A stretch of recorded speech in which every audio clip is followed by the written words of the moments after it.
आज हम डिस्कस करने जा रहे हैं फैटी ऑयल के बारे में। इससे पहले जो लुब्रिकेंट्स थे उसके बारे में हमने देखा था, लुब्रिकेंट कैसे काम करते हैं, उनके क्लासिफिकेशन क्या थे, उसके बारे में पढ़ा था। पिछली क्लास के अंदर लिक्विड लुब्रिकेंट चल रहे थे हमारे, तो उसमें मिनरल ऑयल हमने डिस्कस कर लिया था। अब आज डिस्कस करते हैं फैटी ऑयल के बारे में। जो फैटी ऑयल होते हैं आपके, वो वनस्पति तथा जंतुओं से प्राप्त द्रव वसा का फैटी ऑयल कहते हैं उनको। ये तेल जो होते हैं उच्च वसीय अम्लों के ग्लिसरॉल द्वारा प्राप्त होते हैं। अब यहाँ पर जो फैटी ऑयल होते हैं वो दो प्रकार के होते हैं आपका, एक तो वेजिटेबल ऑयल होता है और एक होता है एनिमल ऑयल। तो जो वेजिटेबल ऑयल होता है जो आपके पेड़ पौधों से प्राप्त होता है, तथा जो एनिमल ऑयल होता है वो आपके जीव जंतु से प्राप्त होता है। यहाँ वेजिटेबल ऑयल के अंदर आपके दो एग्जाम्पल ले रखे हैं यहाँ पर, जैतून का तेल और अरंडी का तेल। और एनिमल ऑयल के अंदर आप ले सकते हैं टेल ऑयल या फिर व्हेल ऑयल। इसके बाद जो अगला क्लासिफिकेशन है लिक्विड लुब्रिकेंट के अंदर, वो आपके सिंथेटिक या फिर आर्टिफिशियल ऑयल्स। सिंथेटिक का मतलब संश्लेषित, आर्टिफिशियल का मतलब कृत्रिम, यानी कि कृत्रिम और संश्लेषित ऑयल्स। ये जो होते हैं आपके लुब्रिकेंट, ये तेल होते हैं अकार्बनिक और कार्बनिक यौगिकों द्वारा तैयार किए जाते हैं।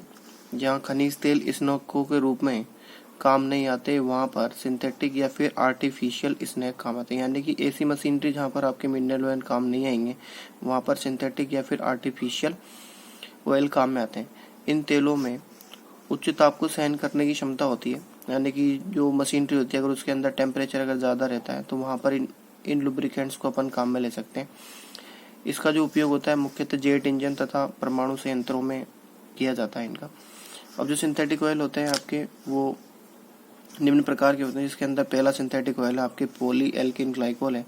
तो पॉली एल्किन ग्लाइकोल तथा उनके व्युत्पन्न जैसे पॉली एल्किन ऑक्साइड तथा पॉली ईथर, पॉलीथायोग्लाइकोल आदि संश्लेषित तेलों के रूप में प्रयुक्त होते हैं। यानी कि एग्जांपल्स हैं इसके पॉली एल्किन ग्लाइकोल्स के। और यहाँ पर इसका एक फॉर्मूला बना रखा अपन ने पॉली एल्किन ग्लाइकोल का, तो OH सिंगल बॉन्ड CH2, फिर CH2O, CH2 यहाँ पर इसकी बहुत सारी यूनिट्स होती है, वो आपस में बाइंड होती चली जाएगी और लास्ट के अंदर CH2H, तो ये आपका बन जाएगा पॉली एल्किन ग्लाइकोल। ये लुब्रिकेंट की तरह काम में ले जा सकता है। इसके लिए जो शांता सूचकांक होता है वो बिल्कुल कम होता है। शांता सूचकांक आगे डिस्कस करेंगे क्या होता है जब इसकी प्रॉपर्टीज के बारे में पढ़ेंगे। उसके बाद जो अगला कृत्रिम लुब्रिकेंट, कृत्रिम जो स्नैक होता है वो आपके सिलिकॉन होता है। तो इसका साधारण सूत्र जो होता है R2SiO2 होता है। डाई एल्किल क्लोरोसिलेंस का फॉर्मूला होता है R2SiCl2। इनके अगर हाइड्रोलाइसिस कर दें, जलीय अपघटन कर दें, तो इन्हें प्राप्त किया जा सकता है। तो यहाँ पर हमने ये डाई एल्किल क्लोरोसिलेन ले रखा है, इसका हाइड्रोलाइसिस करने से आपका ये सिलिकॉन लुब्रिकेंट मिल सकता है हमें। इसकी जो शांता होती है वो कम होती है, यानी विस्कोसिटी इसकी कम होती है, और उच्च ताप को इसमें सहन करने की क्षमता होती है, अधिक होती है। उसके बाद जो तीसरा है इसके अंदर सिंथेटिक या आर्टिफिशियल ऑयल्स के अंदर, तो हेलोजिनेटेड हाइड्रोकार्बन है। हेलोजिनेटेड हाइड्रोकार्बन क्या होते हैं? क्लोरीन युक्त हाइड्रोकार्बन भी संश्लेषित तेल होते हैं। यानी कि जो हाइड्रोकार्बन होता है अगर उसका हाइड्रोजन रिप्लेस करके अगर वहाँ पर हेलोजन अगर लगा दें, तो उससे जो कंपाउंड्स बनेंगे उन्हें भी हम संश्लेषित तेल बोलेंगे, यानी कि उन्हें भी लुब्रिकेंट की तरह काम में लिया जा सकता है। ये जो स्नैक होते हैं ऑक्सीकरण के प्रति प्रतिरोधी होते हैं, यानी कि इनका ऑक्सीडेशन नहीं होता है, इसलिए इनका उपयोग जो है लिक्विड O2 एवं H2O2 के फॉर्मेशन में तथा इनको संग्रहण करने वाले उपकरणों में भी किया जाता है। यहाँ पर जो हेलोजिनेटेड हाइड्रोकार्बन है उनके कुछ हमने एग्जाम्पल ले रखे हैं। कोपोलीमर ऑफ परक्लोरोइथाइलिन जो हेलोजिनेटेड हाइड्रोकार्बन होता है, ट्राइक्लोरोथिलीन और परक्लोरोप्रोपाइलिन, ये तीनों एग्जाम्पल है इसके हेलोजिनेटेड हाइड्रोकार्बन के। अब इसके बाद पढ़ते हैं properties of lubricant and lubricants के अंदर क्या क्या प्रॉपर्टीज होती हैं। तो लुब्रिकेंट के अंदर बेसिकली भौतिक और रासायनिक दोनों तरह के गुण होते हैं। तो डिस्कस करते हैं इसके अंदर। पहला पॉइंट विस्कोसिटी। तो जो विस्कोसिटी होती है आपकी किसी भी द्रव के लिए उसकी तरलता का मापक होती है। यानी कि विस्कोसिटी के बारे में सब जानते हैं, किसी भी जो लिक्विड होता है उसके बहने के अंदर जो विरोध होता है वो गुण कहलाता है उसका शांता।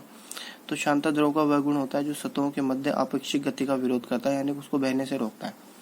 तो अधिक गति करने वाली तथा हल्की मशीनों में कम शांता का स्नेहक उपयोग होता है, तथा भारी व कम गति वाली मशीनों के लिए अधिक शांता का स्नेहक अच्छा होता है। यानी कि ऐसी मशीनें जहाँ पर मेटल्स की जो मोशन होती है वो ज़्यादा होती है तथा मशीनरी जो होती है हल्की होती है, वहाँ पर स्नेहक कम शांता का स्नेहक काम मिल जाता है। जबकि जो भारी मशीनें होती है और जिनकी गति कम होती है, धीरे धीरे चलती है, उनके लिए अधिक शांता का स्नेहक अच्छा होता है। उसके बाद जो अगला पॉइंट है इसके अंदर है स्निग्धता, जिसको एलनेस भी बोलते हैं। तेज गति, अधिक भार, उच्च दाब तथा उच्च ताप की स्थिति में स्नेहक का धातु सतह पर चिपके रहना ऑयलनेस कहलाती है। यानी कि जो मेटेलिक की जो सरफेस होती है जो अपोजिट डायरेक्शन के अंदर मूव करती है, उन पर जहाँ हम लुब्रिकेंट का उपयोग करते हैं तो वो जो लुब्रिकेंट है उस मेटल की सरफेस पर चिपका रहना चाहिए, तो वो जो गुण होता है आपका ऑयलनेस कहलाता है। एक अच्छे स्नेहक के लिए तेलियता जो होती है अधिक होनी चाहिए। विभिन्न तरह की जो तेलियता होती है वो थ्रस्टोन मशीन होती है, जिसकी तुलना थ्रस्टोन मशीन द्वारा उनकी तुलना किया जा सकती है कि मतलब किस लुब्रिकेंट के लिए ऑयलनेस ज़्यादा होगी, किसके लिए ऑयलनेस कम होगी, वो थ्रस्टोन मशीन के द्वारा हम मेजर कर सकते हैं। उसके बाद जो अगला गुण है स्नेक के अंदर वो है फ्लैश पॉइंट। तो फ्लैश पॉइंट वह न्यूनतम ताप होता है जिस पर एक द्रव लगातार ज्वलित होने के बाद पर्याप्त मात्रा में वाष्प देता है। स्नेहक का ये जो बिंदु होता है वो खतरे की चेतावनी का प्रतीक होता है। एक अच्छे स्नेहक के लिए फ्लैश पॉइंट का मान उच्च होना चाहिए, क्योंकि फ्लैश पॉइंट का मान अगर उच्च नहीं होगा तो स्नेहक के अंदर आग भी लग सकती है। उसके बाद अगला पॉइंट है इसका फायर पॉइंट। तो किसी स्नेहक का जो फायर पॉइंट होता है वो न्यूनतम ताप होता है जिस पर स्नेहक तेल वाष्पीकृत होकर पर्याप्त मात्रा में ऊष्मा प्रदान करता है, एवं यदि इसे और अधिक देर तक गर्म किया जाता है तो वह आग पकड़ लेता है। तो स्नेहक का फायर पॉइंट जो होता है वो पेंस्की मार्टिन उपकरण द्वारा ज्ञात किया जा सकता है, यानी कि एपरेटस का नाम है पेंस्की मार्टिन। इसकी सहायता से किसी भी जो लुब्रिकेंट होता है उसका फायर पॉइंट हम कैलकुलेट कर सकते हैं। एक अच्छे स्नेहक के लिए जो फायर पॉइंट होता है वो ज्यादा होना चाहिए। उसके बाद जो अगला है इसके अंदर सेपोनिफिकेशन वैल्यू यानी कि साबुनीकरण मान। स्नेहक में जो वेजिटेबल ऑयल है, एनिमल ऑयल है और मिनरल ऑयल है, इनकी उपस्थिति को सेपोनिफिकेशन वैल्यू द्वारा दर्शाया जाता है। स्नेहक में वसीय जो तेलों का क्षार के द्वारा पूर्ण अपघटन हो जाता है वह अभिक्रिया आपकी सेपोनिफिकेशन कहलाती।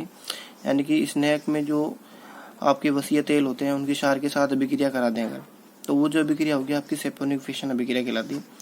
अतः जो QH यानी कि पोटेशियम हाइड्रोक्साइड क्षार की मिलीग्राम में वह मात्रा जो 1 ग्राम तेल को पूर्णतः साबुनीकृत कर दे तो वह मान उसका कहलाएगा साबुनीकरण संख्या कहलाएगी। यानी KOH का अमाउंट जो है मिलीग्राम्स के अंदर, ही ध्यान रखना मिलीग्राम्स के अंदर होती है KOH की मात्रा। जो 1 ग्राम तेल को पूर्णतः साबुनीकृत कर दे वह जो मान होगा आपका साबुनीकरण संख्या कहलाएगी। और साबुनीकरण संख्या का जो सूत्र है वो यहाँ से कैलकुलेट कर सकते हैं, वैल्यू निकाल सकते हैं किसी भी स्नेक के लिए KOH into concentration divided by weight of oil. उसके बाद जो अगला बिंदु है वो इसकी एसिड वैल्यू है। तो कुछ स्नेहकों में अम्लीय गुण पाए जाते हैं, इस कारण बेरिंग का संचारण हो जाता है। स्नेहकों के ऑक्सीकृत होने से अम्लता की मात्रा उसमें बढ़ जाती है। स्नेहकों की अम्लता को उसके उदासीनीकरण अंक द्वारा प्रदर्शित किया जा सकता है। यानी कि किसी भी जो स्नेहक के अंदर एसिड वैल्यू अगर निकालनी है तो यहाँ से उसको कैलकुलेट कर सकते हैं। तो किसी तेल का जो उदासीनीकरण अंक होता है वो QH की मिलीग्राम में वह मात्रा होता है जो 1 ग्राम ऑयल को न्यूट्रल करने के लिए आवश्यक होती है। वही मात्रा क्या कहलाती है आपकी उदासीनीकरण अंक कहलाती है। अब इसके लिए क्या करेंगे कि इसको निकालने के लिए ब्यूरेट लेंगे। ब्यूरेट के अंदर 0.1 m कंसंट्रेशन का KOH सॉल्यूशन भर देंगे उसके अंदर। फिर एक कॉनिकल फ्लास्क लेंगे, उसके अंदर 10 मिलीग्राम ऑयल का सैंपल लेंगे और उसके अंदर 50 ml अल्कोहल ऐड कर देंगे। फिर उसके बाद उसमें 1 बूंद फिनोप्थिलीन की ऐड कर देंगे और उसके बाद उसको टाइट्रेशन कर लेंगे। टाइट्रेशन के बाद जो वैल्यू निकल के आएगी उसको कैलकुलेट कर लेंगे। तो यहाँ पर जो N है ये आपका उदासीनीकरण अंक है और इसका जो फॉर्मूला होता है निकालने का V into 5.6 divided by W। यहाँ पर जो W है वो है आपका ऑयल का वेट और जो V है वॉल्यूम ऑफ KOH जो आपको ब्यूरेट से मिल जाएगा। तो यहाँ से इजीली हम किसी भी लुब्रिकेंट के लिए एसिड वैल्यू कैलकुलेट कर सकते हैं। उसके बाद जो अगला बिंदु है वो आपके पाइसीकरण बिंदु है कि जब एक द्रव दूसरे अमिश्रणीय द्रव में कोलाइडी आकार के कणों में वितरित होता है तो यह विलियन इमल्सन कहलाता है। यानी कि इसके अंदर 2 तरह की अवस्था होती है, एक तो परिक्षिप्त प्रावस्था होती है, प्रक्षेपण माध्यम होता है। 2 तरह की जो कंपोनेंट होते हैं आपस में एक दूसरे में मिश्रित रहते हैं जिन्हें हम नेकेड आई से नहीं देख सकते, तथा यह घटना जो होती है इमल्सीकरण कहलाती है। इमल्सन में वह गुण होता है जो वह अपने चारों ओर के वायुमंडल में उपस्थित धूल के कण तथा अन्य अशुद्धियों को अवशोषित कर लेता है, जिससे तेल की स्नेहकता समाप्त हो जाती है। यानी कि जो पाइसीकरण का गुण होता है उसके अंदर अच्छा होना चाहिए लुब्रिकेंट के अंदर। उसके बाद देखते हैं हम कि एक अच्छा स्नेक वह होता है जो जल के साथ मिलकर स्थायी इमल्सन न बनाता हो। यानी कि इमल्सन नहीं बनना चाहिए, अगर इमल्सन बन गया तो आपका जो स्नेक की जो प्रॉपर्टी वो सारी की सारी खत्म हो जाएगी। उसके बाद अगला जो बिंदु आपके पावर पॉइंट या फिर क्लाउड पॉइंट के बारे में, तो मुख्यतः ठंडे क्षेत्रों की औद्योगिक इकाइयों में तापमान इतना कम होता है कि ठंडे क्षेत्रों के अंदर क्या होता है मशीनरी का जो टेम्परेचर होता है वो भी इतना कम होता है कि मशीनों में उपयोग में आने वाला जो लुब्रिकेंट है वो जम जाता है। इस कारण मशीनरी जो होती है आपकी काम करना बंद कर देती है। अतः वह न्यूनतम ताप जिस पर स्नेहक काम करना बंद कर दे वो आपका प्रवांग बिंदु यानी कि पावर पॉइंट कहलाता है। यानी कि जो है आपका जम जाएगा स्नेहक इसके अंदर तो मशीनरी बिल्कुल चौक हो जाएगी, मशीन काम करना बंद कर देगी। इसके अलावा जो है कि किसी स्नेक का क्लाउड पॉइंट भी होता है यानी कि धुंध बिंदु, वह न्यूनतम ताप होता है जिस पर स्नेक धुंध अवस्था में आने लगता है, यानी कि उसके अंदर धुंध बनना स्टार्ट हो जाती है, वो बिंदु कहलाता है आपका क्लाउड पॉइंट। अब इसके बाद इनको सबको समराइज किया गया है यहाँ पर कि एक अच्छे जो स्नेक है उसके अंदर कौन कौन से गुण आवश्यक होने चाहिए। तो पहला है इसके अंदर स्नेक की क्षमता मशीन के अनुरूप होनी चाहिए, यानी कि जैसी मशीनरी है उसके अकॉर्डिंग उसके अंदर स्नेक काम में लिया जाता है। हल्की व तेज चलने वाली मशीनों के लिए कम क्षमता वाला स्नेक लिया जाता है, जबकि भारी व धीमी गति से चलने वाली मशीनरी के लिए अधिक क्षमता वाले स्नेक की आवश्यकता होती है। उसके बाद जो दूसरा बिंदु है यहाँ पर तेलीय अधिकता होनी चाहिए ताकि यह स्नेक अधिक ताप पर भी धात्विक सतह पर चिपका रहे। उसके बाद तीसरा बिंदु अम्लता का गुण नहीं होना चाहिए, क्योंकि अम्लता के कारण धात्विक सतहों का ऑक्सीडेशन हो जाता है, ये पहले डिस्कस भी किया था। पाइसीकरण का गुण उसके अंदर नहीं होना चाहिए, यानी कि वो इमल्सन नहीं बनाना चाहिए, यानी कि धूल मिट्टी कण को अवशोषित नहीं करना चाहिए। फायर पॉइंट और फ्लैश पॉइंट ये भी लुब्रिकेंट के लिए हाई होना चाहिए। और स्नेक की जो वाष्पशीलता है वो भी कम होनी चाहिए। वाष्पशीलता का मतलब वो वेपर नहीं बनाना चाहिए। तो यहाँ पर स्नेक जो है बहुत छोटा टॉपिक है पॉलिटेक्निक डिप्लोमा के कोर्स के अंदर, और इससे क्वेश्चन आते रहते हैं, तो आप इसको पढ़ लें एक बार। Thank you.